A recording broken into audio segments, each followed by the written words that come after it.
if I'm going towards a goal and there's a lot of ways to get to that goal, that's 2x thinking. If I'm in 10x, there's only a few ways that are going to work to get you there. If your goal's not big enough, then there's too many roads to roam. The currency in life is time, not money. You can always make more money.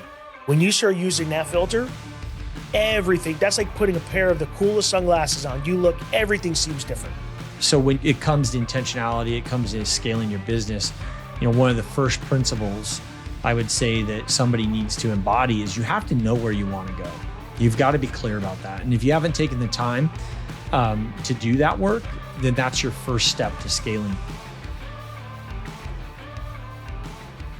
Carm, I'm excited to talk today because we're going to talk all about scaling your business, right? And there's a lot of talk out there in the financial advisory world about scaling and what scaling means. Some even say it's just clickbait. But we're two guys that have done it. We've scaled businesses, billion plus each. And I've done it a couple times now. It's different every time. So in this mini 5-part series, Carm and I are going to talk about how to scale your financial advisory business. And we're going to talk about practical things, not theory, but things we've actually done and what's worked, what hasn't worked. Pretty excited about this topic today, Carm, because it's something I'm passionate about. It's something I spend a lot of time thinking about, as I know you do. Yeah, great. This is what we're going to call scaling seriously. This isn't theory. This isn't something we read and we're just regurgitating. We're going to quote a bunch of things that we've read in the past and we've heard in the past from very successful people, but the story is mainly going to be about how Daren and I, two regular people, we didn't inherit a book of business from a family member. I think we both wish we did. Would have been a much easier start for sure. But these are the ways that we've scaled each one of our practices on both sides of the U.S. Daren in California, yet we don't fault him for that, and me in New Jersey.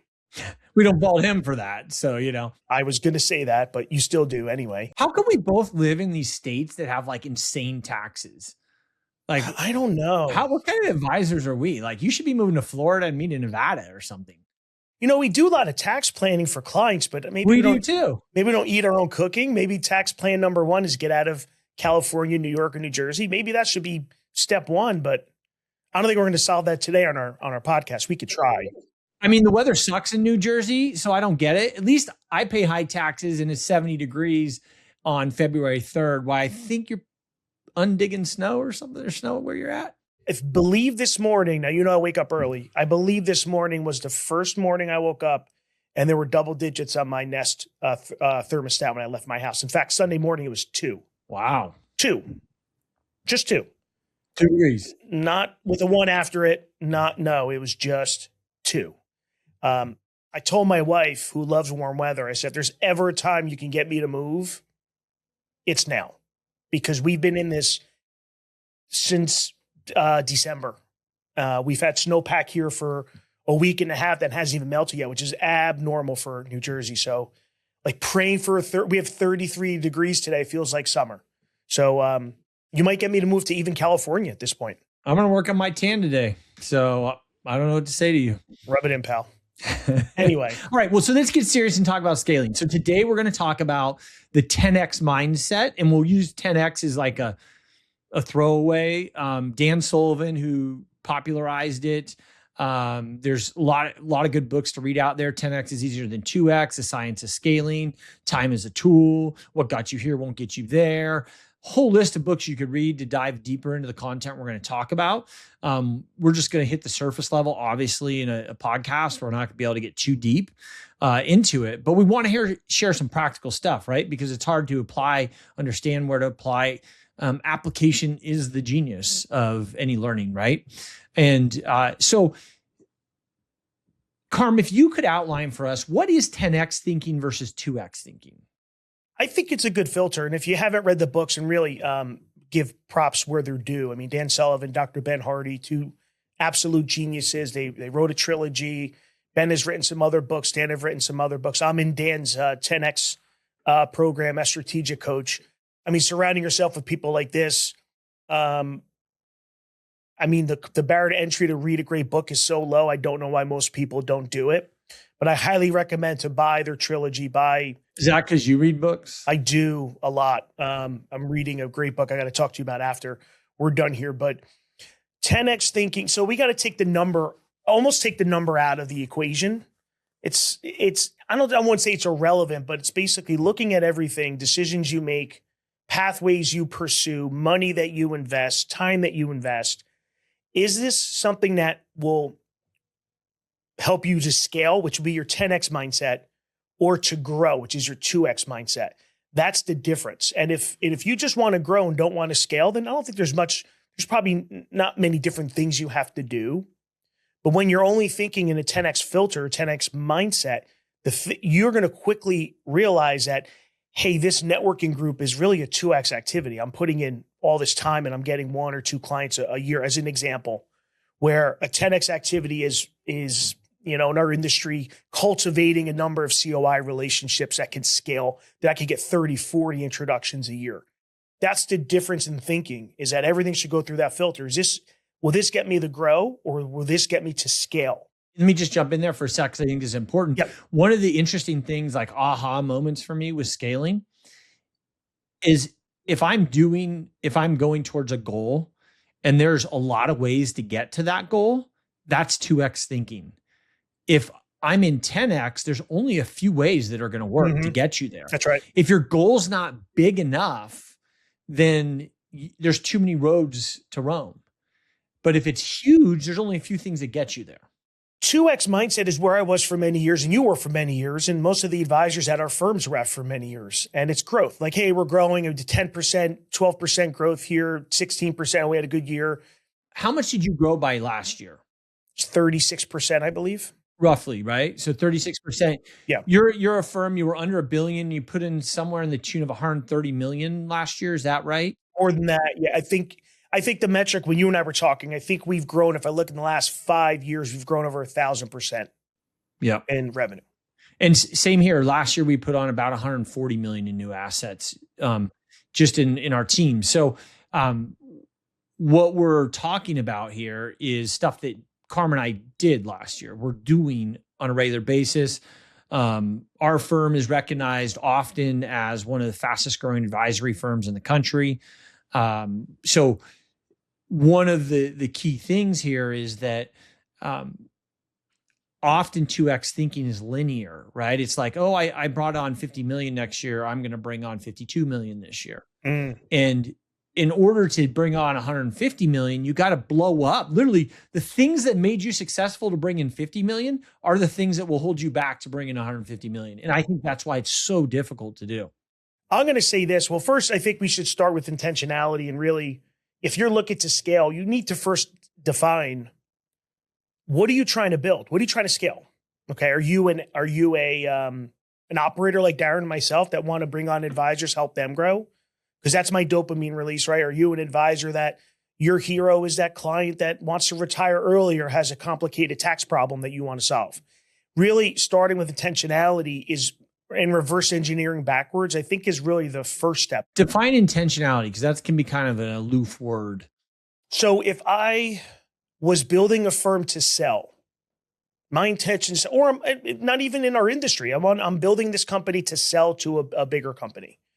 Some of the steps and the decisions you make today are going to be much different than someone that says, I want a 100-year company. I want my kids to take over this company. I want my employees to ultimately have ownership, right? And just as an example, in those two scenarios, EBITDA is going to be a big KPI for the company that wants to sell, because that's the driver to value. Where if someone's building a 100-year company, EBITDA may not even be in the conversation. So begin with the end in mind, right? Like the old Covey. Yes. Built to Sell is actually another great book. You sort of mentioned it. Yeah, I've read it a couple times. It's a great book. And that's, again, that's a great book on intentionality, because even if your intentions aren't to sell, there's certain things you should be doing as a firm owner, especially, to make it sellable. Just in case. Doesn't mean you rip everything down. There's subtle things you can do to make you more sellable. Because, I unfortunately had very good friend of mine, an advisor here, passed away last year, unexpectedly. We can get bad health news. Daren, you had one of your advisors pass away unexpectedly. So we've lived through these unforeseen circumstances. And in both cases, things could have been tightened up better looking back now, right? I don't care how planned out you are, it can always be tightened up better. And I say that to clients all the time. Like, even if you think you have a bulletproof estate plan, it isn't bulletproof. And there's issues that you haven't considered. So put all your effort into it. So much so, and I think around intentionality, one of the things we did early on, and here's a tip, right? That's talked really practical.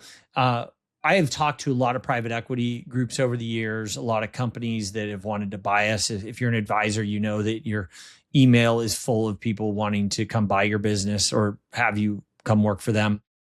And one of the things we did is we built something called the Ready to Scale assessment. It's 60 different questions that we identified in all our conversations with various firms when they wanted to acquire us, that things they were looking for, right? So getting to your point of intentionality, Carmine, one of the first things we did to scale is begin with the end in mind. What do we want to shape the firm of the future? We don't necessarily want to sell tomorrow, but it's stupid not to build a business that is ready to sell. Because like you say, Carm, you don't know how long you've got on this earth, right? Like, time is the great commodity, and you want your business to be ready to go if it needs to go for whatever reason. So I'm a huge believer in the SEPA methodology. If you're familiar with SEPA, which is exit planning, which is 90-day sprints. And you're always fine tuning these different parts of your businesses and working on different pieces that make it more scalable, that make it more systematized, that make it more operationalized. Now, a key thing, and in some of our other podcasts, we've talked about this, Carmine, this isn't for everybody, right? We have advisors that work for us. They just want to meet with clients all day. Like, they don't get a dopamine hit from trying to figure out how to serve an advisor or how to build an operational framework. Carm and I are very much operators that way. We get excited about that. Like, how do I tweak this thing? And so I think being honest with yourself is really important. Carm, when did you realize that you were an operator and not just wanting to be an advisor? And how did you know that? Great question. So I would think, and by the way, for anyone that thinks that these questions are scripted prior to our podcast, are sadly wrong. And not because I don't want to do it, it's because Daren doesn't want to do it. So I'm going to throw that in there. Carm tries to script me, and I don't like scripts. Not script, a simple outline. I over prepare because that's how I'm built, and Daren just wants to wing it. So let's wing it today. So it's the hippy dippy Northern California in me, you Jersey guys just want the block and tackle, and in us California hippies, we're just going to roll with it. Only in California, someone mocks someone for wanting to be prepared. I'll throw that out there. So anyway. You don't get to fully experience the moment if you're too prepared, Carm. So I'm going to pivot from the guy with the psychology major here for a moment. Is when I was at I was at one of the major insurance companies as an advisor, and I was not conforming in their box. Hitting a lot of roadblocks, a lot of operational roadblocks. I got a DBA as soon as they allowed me to do it. I got out of their offices as soon as they allowed me to do it. I hired my own staff. I bought my own tech. So I was acting as an operator within their confined environment. And push came to shove. It got way too confined. The walls were coming down, and I had to go. But ever since I started, very soon after I started, I was always building something on my own, whether they knew it or not. Let's say that. To better the client experience, to help grow and scale my practice. I was always trying to move that needle. And then gets to a point that you and I have both said many times, is that if you're an advisor listening to this, you want to grow and scale. The first question is, can you do it? Can you build what you want? Can your vision live within the firm walls that you're in today? Very simple question. And if the answer is no, I will tell you this: the sooner you get out, the sooner that vision becomes realized. The longer you stay, the harder it's going to be to pull it off. Plain and simple. I knew at one point there were drips every year, like I shouldn't be here. Something doesn't feel right. This rule doesn't make sense. It took some time because I had very good friends at this insurance company that assured me everything was going to change for many years, and it never did. And you'll hear from anyone that's left that constrained environment, went independent. The common theme is, I wish I did it sooner. And I am guilty of it. I'm saying that. I know, Daren, you've said it as well. But if you find yourself keep on hitting those walls of confinement within the firm you're at, it's time to start asking some questions. Can I pull it off here? If it's no, start plotting your exit immediately. I think one of the hardest things in life is learning when to wrap up a relationship, right? Whether it's your relationship with your broker, or relationship at the RA, or a personal relationship. And this industry is particularly good at making it difficult to move on. But I think that self-awareness, Carm, is really, really critical. And so when it comes to intentionality, it comes to scaling your business, one of the first principles I would say that somebody needs to embody is you have to know where you want to go. You've got to be clear about that. And if you haven't taken the time to do that work, then that's your first step to scaling. Druckenmiller, you know who Druckenmiller is? No. So Druckenmiller is like one of the most famous traders out there, and very, very successful trader. And a reporter was talking to him recently, and they're like, "Tell us about your day. Like, what do you do?" And he's like, "You know what my team and I do most of is we sit around and think, and then we execute on an idea and watch that idea very, very closely." And so when you're thinking about scaling, the difference between 2Xing life and 10Xing life is when you're 2Xing life, you're always busy, you're always tired, you're always exhausted. And that's because you haven't slowed down and figured out what the crux of the matter is. And what the crux is that's going to get you from point A to point B and where you want to go. And you've been clear and intentional about it. So the first principle is be clear where you want to go. How are you going to get there? Then becomes the act of thinking, the act of pondering. But you've got to clean out your life of all the junk, because the truth is only 20% of what you do is going to get you from the point A to the point B you want. Mm-hmm. And so often advisors, they get so bogged down in 100% of the things they have to do all day, and 80% of what they're doing is actually going to keep them exactly where they are year after year. And that's why the growth rates in the financial advisory business are anemic. They're only 2%, right? And that's why firms like yours and mine have continued to grow, is because you and I have both made intentional steps to limit the time we spend doing what we're doing. Like, for example, I legitimately don't even know how to open an account with my firm.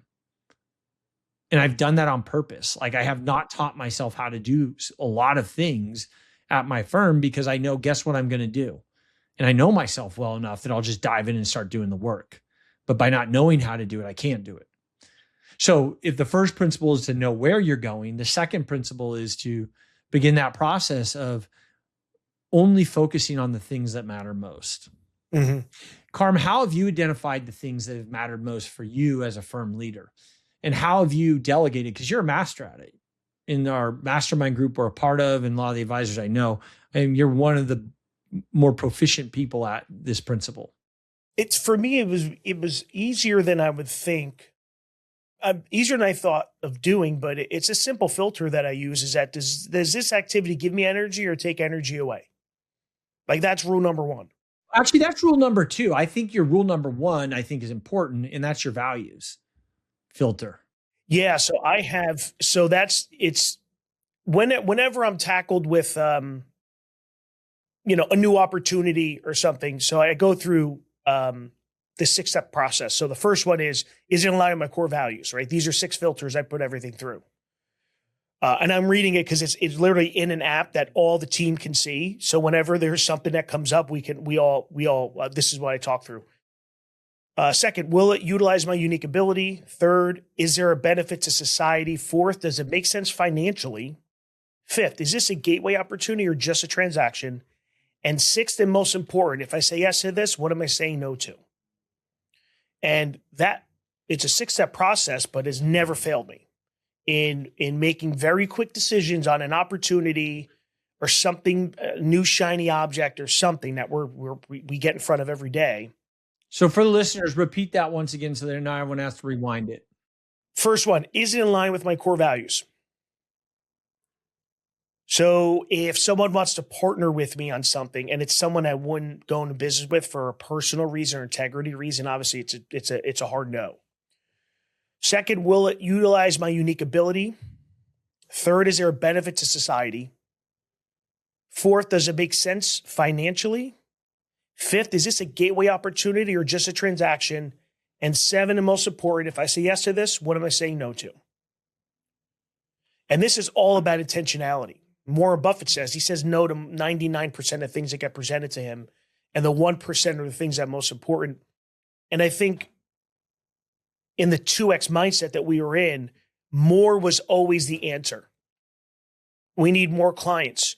We need to add more services. We need more investment ops. We need to, where when you really make that pivot to scaling and instead of growing and 10X mindset, it's I need to do less. There's one or two pathways only. I need to eliminate the other 5 or 6 and increase. Time is the, and I say this all the time. And also, Daren, what makes it easy for me to do things that, say, people in our group are not willing to do is I had an epiphany, I believe it was 2016.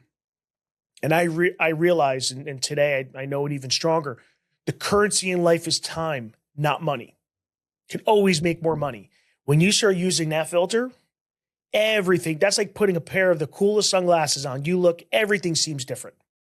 There's so many good nuggets here. So let me slow you down a little bit. All right. So there was an unspoken there, right? So Carm just went through his filters, right? So the first thing I will say is that I can usually tell how successful an organization is going to, as far as growing is going to be, by looking at their values.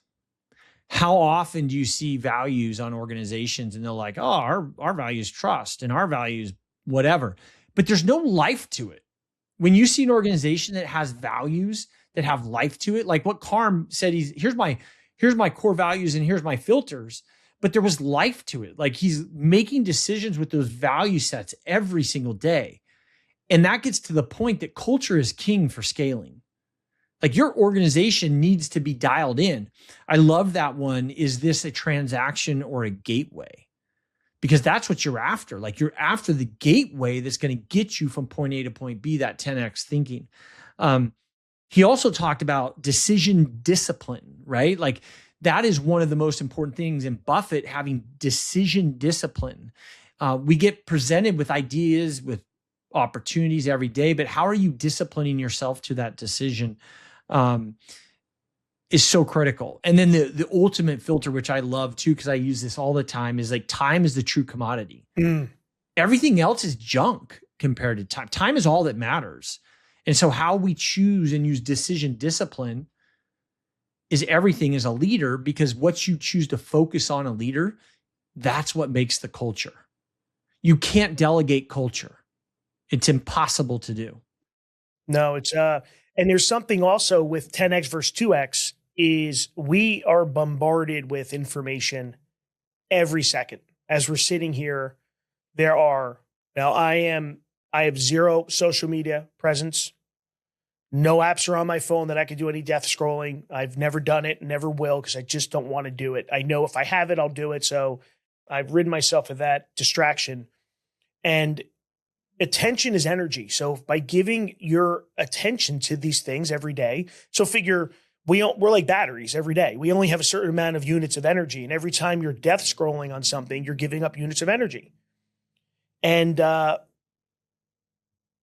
I think people do it and they don't really understand how impactful that is in the long term. It could be an hour a day, but like multiply that.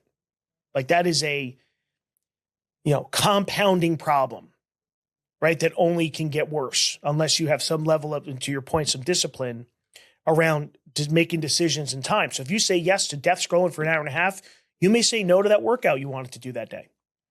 I don't know. It's hours, and I don't know the average time people are on social media, but it's hours, plural, a day from what I remember reading. I mean, if you don't believe that, just go watch your teen. Or our children, right? That's what I mean, like your teenager or child. Like, yeah, it's prolific. It is a big problem. Leaders have the responsibility of not being distracted. And that's the difference between signal and noise. Now, I'm very crystal clear on this. The things that are vying for our attention every given moment, including 2X activities, that's noise. You need to get really good at saying, is this signal or noise? the one or two pathways that could get you that 10x scaling result, that's signal. You need to almost turn to that signal. It's like a beacon that you need to make. You get to discipline yourself to say, I'm only going towards signal. I'm going to ignore the noise. Noise will not get me where I need to go. It's like a lighthouse, right? If you're following a lighthouse of your boat, that's your signal. Yep. And getting really good at being able to, because by the way, noise hides in other things that you think is signal. Happens all the time, right? Get really good at using that as a filter, and you'll cut a lot of noise out of your life. Well, and that's why Drunkenmiller, one of the famous traders, says we sit around and think and then get an idea and we really go after it. And that is the crux of beginning to scale, is intentionality. It's discipline around intentionality. It's being focused in on what are the important things, having cultural lenses, having ways to reinforce the culture for the organization. That's the core of the start. So we're going to wrap it there on our first episode on Scaling Serious. We got 4 more episodes, so stay with us. And we'll be back next to talk about vision and what vision means and how you create vision in the organization and why that's so important for the scaling process.